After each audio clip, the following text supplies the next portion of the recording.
People lose money in crypto because they're always in this chasing mentality.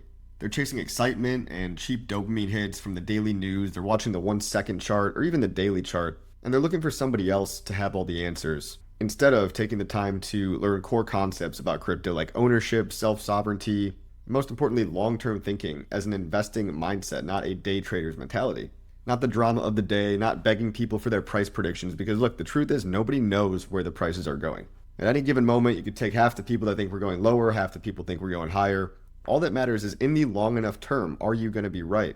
And I'm betting on crypto staying for a long time, Ethereum especially, being the real world asset layer for all the stock market to tokenize on a blockchain, all the stable coins, all the AIs. I don't see Ethereum going anywhere. But if you're not taking the time to have that bird's eye view and think about the entire machine as a system, crypto as an ecosystem, what is it here for? What does it offer? Concepts like censorship, resistance, restoring value over the long enough term if people are in relevant coins that just adapt and survive. But the thing that you're going to see most crypto content creators out there doing, especially when you're new, is you're going to come in and see people trading and think, oh, crypto's all about trading. I got to take a day trading course. I got to learn the technical analysis. And this guy drew some lines on a chart and this other guy drew some lines. The truth is, crypto traders have a terrible track record if they're actually being honest about their P&L statements, which are also fake. A lot of the times they're totally doctored, especially when people are anonymous, they don't even show their face. But I look at leverage trading as akin to basically gambling. And you see the same thing with all these prediction market influencers, and you know they must be getting paid by Polymarket or some AI tool that they're trying to sell you on the back end. Like, this is all degenerate gambling behavior. It's all reactionary. It's all following the news and begging someone else to have all the answers and trying to figure things out in hindsight, like, oh, why did the price dump or pump? But in the short term, none of that really matters. Is it going to be higher in a couple of years or lower? Now, I thought it'd be higher by now versus 5 years ago. And I think a lot of people did. But the sad reality is it just looks like things are stretched out because crypto is becoming mainstream and the core coins are controlled by the elites like Bitcoin and Ethereum. They kind of decide what pumps next, especially with the Clarity Act in play. All the ETFs out now. It's mainstream. It's on the news all the time. It's a heavy object to move up. And so the game has changed. Maybe we have to wait longer. That's okay with me. But in the meantime, instead of asking somebody else, what are your top 5 coins of the week? Or how do you do day trading, leverage trading, which is just feeding you to the casino to get chewed up and spit out, we can take the time to actually understand crypto and understand self-custody concepts. So in this video, that's what I'm going to cover. And I'm going to simplify a core concept that is super easy to understand, but it's going to put you ahead of an understanding of crypto versus like 90% of everybody else. So there's a lot of, enemies, villains, antagonists, you could say in crypto. You could call it like the hackers. You could say it's North Korea, Lazarus Group. You could even say it's that we are our own worst enemy. Like your own worst enemy is you to a degree. Or maybe the enemy is the state, and the made up Federal Reserve petrodollar that we're all inventing this magic made up internet money to be better and design a new system to opt out of the old system. But the one thing that crushes people's spirits more than anything else, and this goes back to you being your own worst enemy sometimes, it's this concept of victimization of yourself and the idea of learned helplessness. Like when you zap a dog enough times, they've done studies on this, when the dog is trying to go get some food and you put a shock collar on him and you zap him every time he tries to get food, well, eventually you could take the shock collar off and he just won't even try anymore because he just assumes, well, I can't get that food. It's just not for me. It's just, we know what's going to happen if that happens. So it's learned helplessness. And this is people waiting for some savior like Richard Hart to come save them. Now, people criticize the founder of PulseChain, which is a coin I talk a lot about. And some people also treat him as a saint or a god figure. And I'm very much in the middle on my stance. I think any human beings should be allowed to be criticized. But I also believe in taking personal responsibility for everybody's actions, including my own. And people are begging every coin founder, Richard Hart, Charles Hoskinson, and why aren't you pumping World Liberty coin? Or not World Liberty, World coin. Sam Altman's like a billionaire, right? Why is his coin down 95%? Why are all these altcoins down? Who's going to save us? Is it some influencer, right? And every influencer is pitching, well, oh, you should have listened to me the whole time. And then they're just nitpicking the one time they were right. They'll give you a couple scenarios and say, well, Bitcoin could do this, scenario 1, scenario 2, or scenario 3. And then whatever, plays out in, whatever scenario gets closest to, they just play these little games where they can say they were right by never really taking a hard stance. And I think predicting things can be a waste of time. I predict the direction of all the prices will go up. My time frame is however long it takes. That's literally, I'm retard maxing it right now. I don't know how long it's going to take. but I'm going to be here to capture it because I understand the life-changing gains potential that's in front of our face here. But that's what I'm talking about. Saviors, right? Everybody's like, oh, a whale should come in and buy all my bags. Now we've just got whales dumping. If you saw the price of HEX today, one of the biggest whales just shat all over the chart, and which is why we're not going to pull it up in this video. But people are always begging. They want someone else to come in and fix the problem. God forbid they just say, maybe I need to reallocate or rethink my investments. Do I really like this? Do I really think from my own decision that it's going to go up, given all the facts, and reevaluate your thesis? That's okay to do. And it's okay if you think, no, it's not. Clearly, this one HEX whale, he's what, 70 something years old? He doesn't have all the time in the world. Better he sells now than 10 times higher. But everyone's got their reason. A lot of people, another one is, will the devs please do something? That's become a meme in crypto. Will the devs please do something? It's a joke, right? Because it's like the developers can't make the price go up. They can't just build some product. Like we're past the days where we used to sit around on Bitcoin talk forums. We used to actually do this. And we would wait for developer updates. And because there were so little people in crypto and everybody was such a nerd, and like there were no normies in crypto. Now there's a bunch of regular degenerate gamblers. But back in the day, the devs would actually make updates, and sometimes those updates would be a reason for everybody to ape in. That was back when there was only like less than 1,000 coins, right? 2015, 2016. But now, we've got builders building all kinds of stuff, like this wallet here, Internet Money Wallet. I'm going to cover this because you need to know about this wallet too. I'm going to show you a really cool tutorial. It's going to give you an understanding of something that, again, nobody else understands. But if the founder of this wallet, KG, if he makes a bunch of awesome feature updates, is that going to pump the price? I wish it would. Because if developments and builders pump the price, then we'd be hundreds of X's higher probably. It's just sentiment, attention, and the big liquidity rotation. That's all I think it is. Our time's good or our time's bad. When there's fear and maximum uncertainty, crypto is one of the last things people want to touch, especially when so much of it's getting hacked. Can you blame them? Or when so many people got in and got scammed immediately on whatever it was, Trump coin, LA vape cabal, broccoli haired Gen Z kid, that 14-year-old that was flipping everyone off on the camera. Everybody scammed everybody. VCs, vulture capitalists, they came in and they scammed everybody with their white papers and their unlock periods. And now it's kind of like, now all the crypto bros understand how IPOs work. All the insiders get that liquidity event, which means dump on retail. That's what that means. But I believe that cryptocurrency ecosystems grow as a function of adoption and attention. And that's something non-conventional because the tech, as long as the tech is good enough and it works, most people are just buying and holding coins. They're swapping one coin for another. Yeah, there's really cool DeFi stuff. We've got all that on Ethereum. We've got all that on PulseChain, even Solana, whatever. We've got all the cool little tricks and tools. But it's Metcalfe's law, network effects, and adoption. And the one thing that made HEX so controversial is because they were one of the only token communities in the early days where the founder was actively a proponent of marketing and getting eyeballs and mindshare. Because look, is RC Cola better than Pepsi Cola or Coca-Cola? Maybe you might prefer RC Cola, but the brand awareness of Coca-Cola and Pepsi, they dominate the market. And at some point, we got to realize that all this technical white paper, big brain, all this, quantum resistant narrative, if one project does something cool and innovative, other projects are going to quickly adapt and copy it. It's been shown time and time again. And so community is the asset.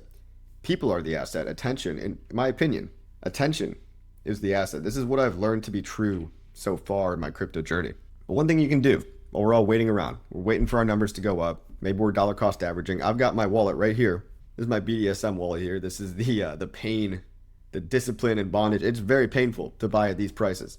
This is my ZKX wallet that's been a public, strategy experiment, and I'm putting in little tiny bits at a time. PulseChain HEX, Peacock, PulseX, Top Hat, all these meme coins, regular coins. And this account right here, I can use to teach a very simple lesson about how crypto works. So while everyone else is complaining, you might learn something valuable about how to protect your seed words, how to restore your accounts. And what's really important is if you figure this out now, you won't be scrambling or panicking later. Like I even see a lot of people panicking today asking me, hey, where did all my crypto go? Because maybe they got a new phone and they re-downloaded the same wallet, but why is my money not popping up? Well, this one concept is going to really shed some light on where your money actually is in crypto and what's so powerful about ownership, like self-custody, owning your private keys, your seed words.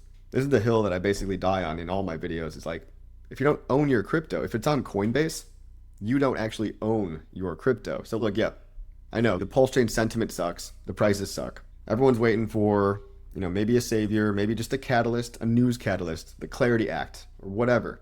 But let's learn a tiny little micro lesson about how crypto works.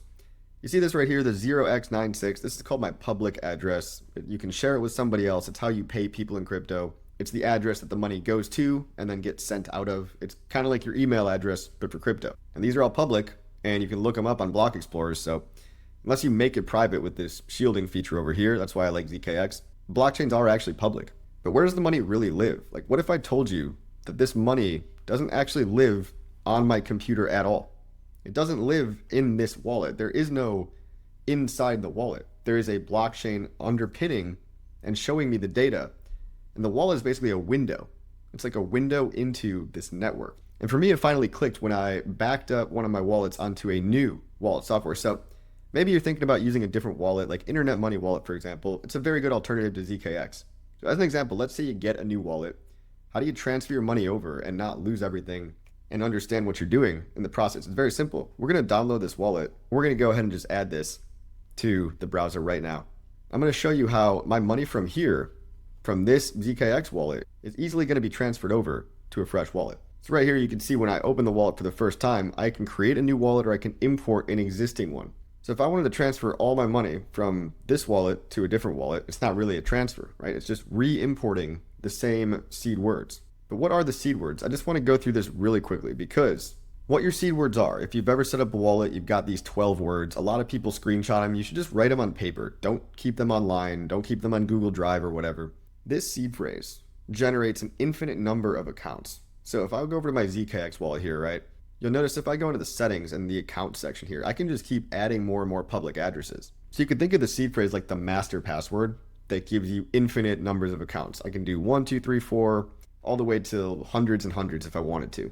But here's the second part that people miss. Every public address, like I just showed you, 0x96, whatever, this is my public address.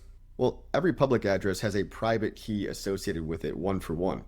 So there's an infinite number of public key, private key pairs, which the seed words generate. So if the seed phrase is your master password, the private key is the individual password for only one account. So let's say I just wanted to import only one of my accounts. Well, I would go here in my ZKX wallet, click on the three dots over here and manage the keys. And here, if I click export, right, I can reveal this key. It's going to ask me for my password. And then I can copy my individual private key for this individual account. So now if I click import, let's see what happens. I can set up a password. I'll just do this really quick. And when I import the wallet, it's going to ask me for my seed phrase. So that's the master password. So let's go back to ZKX. The master passwords are stored where it says recovery phrases. You go in here, click manage. And if you just reveal the whole seed phrase, you can copy and paste that into any new wallet you want to, and it's going to back up all of your accounts. So I had a 12-word seed phrase, and here's all my accounts. Okay, here's all my accounts that were just public over in the ZKX wallet. These are the same ones, but in Internet Money Wallet. But now if I want to import an individual account at the account level, I could take any account from any wallet I already have, click the three dots menu here, and go to import account. I can give it whatever nickname, like test or dummy, and then you can paste the private key here, the private key for the individual account. So that's a distinction that not a lot of people understand, but now you do. The individual accounts, they all have a private key. I've got two accounts right here. If I only wanted to upload one of those two accounts, go here, manage the keys, and copy the individual private key into the new wallet. If I want all my accounts, the full comprehensive list of all of them, that's where you go to the secret recovery phrase. And in this ZKX wallet, it can be found in the settings where I'm at here, where it says recovery phrases, copy and paste into a new wallet. Let's dive in here and you can see it even detects your tokens. One cool thing about this wallet is it just auto adds your tokens. I'll select all my tokens I want to add. I'll click I understand. And here's all my balance of all the coins that you can see now. So every wallet's doing the same thing. It's just reading blockchain data for you. But here's what really makes me cringe when I see people setting up their wallets, okay?